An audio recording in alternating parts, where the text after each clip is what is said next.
मातीचा ढिगारा कोसळल्याने 2 मजुरांचा मृत्यू। बेळगाव शहरात सुरू असलेल्या ड्रेनेज पाईपलाईनचे काम सुरू असताना मातीचा ढिगारा कोसळून दोघांचा मृत्यू झाल्याची भीषण दुर्घटना बुधवारी दुपारी गांधीनगर नजीक महामार्गाच्या शेजारी घडली।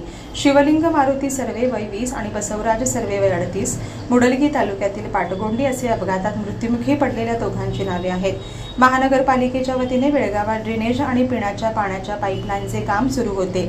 हे खोदकाम सुरू असतेवेळी बुधवारी दुपारी 12:30च्या दरम्यान अचानक मातीचा ढिगारा कोसळल्याने या मातीच्या ढिगाऱ्याखाली मुडलगी तालुक्यातील पाटगोंडी गावचे शिवलिंग मारुती सर्वे व बसवराज सर्वे हे दोघेजण अडकले गेले आणि यामध्ये गुदमरून दोघांचाही मृत्यू झाला। घटनास्थळी उपस्थित असलेल्या स्थानिक नागरिकांनी जेसीबीच्या सहाय्याने बचाव कार्य सुरू केले, मात्र 1 तासाहून अधिक वेळ झाल्याने या मातीमध्ये गुदमरले गेले। अखेर त्यांचा मृतदेह बाहेर काढला गेला। घटनास्थळी नागरिकांनी पाहण्यासाठी मोठी गर्दी केली होती। ही परिस्थिती नियंत्रणात आणण्यासाठी पोलिसांनी सौम्य लाठीमार करत गर्दी हटवली। पोलिसांनी घटनेचा पंचनामा करून दोन्ही मृतदेह उत्तरीय तपासणीसाठी जिल्हा रुग्णालयातील शगृहात नेण्यात आला। मृतांच्या कुटुंबियांनी रुग्णालयात पोहोचताच आक्रोश केला।